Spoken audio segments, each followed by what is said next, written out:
नमस्कार दोस्तों, मैं निखिल कुमार एक बार फिर आपके सामने सीईटी के रिगार्डिंग महत्वपूर्ण जानकारी लेकर आया हूं।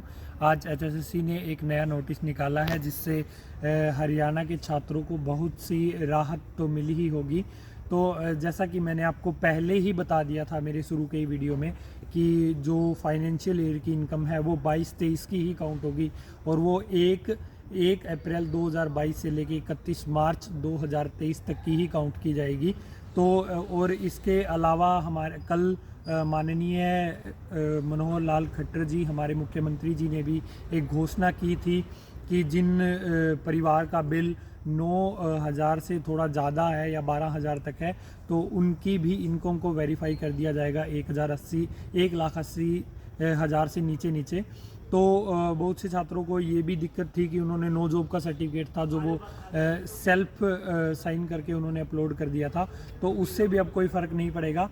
तो फिर भी दोस्तों मैं आपको कुछ बताना चाहता हूँ। अगर आपका इनकम अभी भी बढ़ा हुआ है और उसकी वजह इलेक्ट्रिसिटी बिल था तो आप इसके ऊपर ग्रेवियंस लगाएं जल्दी से जल्दी, और उसके ग्रेवियंस लगने के बाद जैसे ही आपकी इनकम कम हो आप एक इनकम सर्टिफिकेट भी जनरेट कर लें, जो आजकल सरल हरियाणा जो वेबसाइट है उसके ऊपर से सेल्फ जनरेट भी हम कर सकते हैं। क्योंकि जहाँ तक मुझे पता लगा है जो फॉर्म की डेट है वो भी बढ़ाई जा सकती है, तो आपका जो इनकम सर्टिफिकेट होगा वो कट ऑफ डेट के अंदर ही बन जाएगा। इससे आपको डीबी के टाइम पे बहुत सुविधा रहेगी। और जो आपने तहसीलदार से जो साइन करवाना था वो साइन करवाने के लिए आपसे एचएसएससी ने अपने नोटिस में ये कहा है कि आपको डीबी के दौरान वो साइंड परफॉर्मा आपको दिखाना पड़ेगा। तो दोस्तों अगर आप अभी बनवा सकते हो तो वो ज़्यादा फ़ायदे में रहोगे। इसके अलावा बहुत से लोगों का सवाल है कि इसके अलावा इनकम के अलावा भी बहुत से लोगों का कुछ फॉर्म में गलती हो गई है, वो पोस्ट फिल नहीं कर पाए हैं, किसी का मेल फीमेल हो गया है, कैटेगरी सही नहीं हुई है।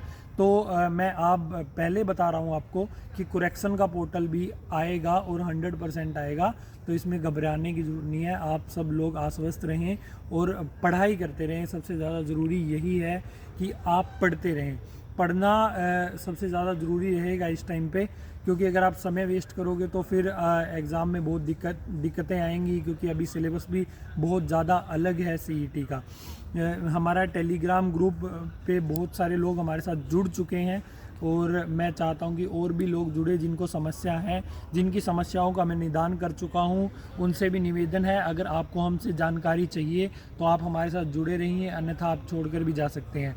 ठीक है, धन्यवाद। मैं एक बार फिर से आपसे गुजारिश करना चाहता हूं, अगर आपका कोई सवाल हो तो मुझे बताएं और मैं आपका अगर सवाल जेन्युइन हुआ तो एचएसएससी तक पहुंचाऊंगा और आपकी सेवा में हमेशा तत्पर रहूंगा। धन्यवाद।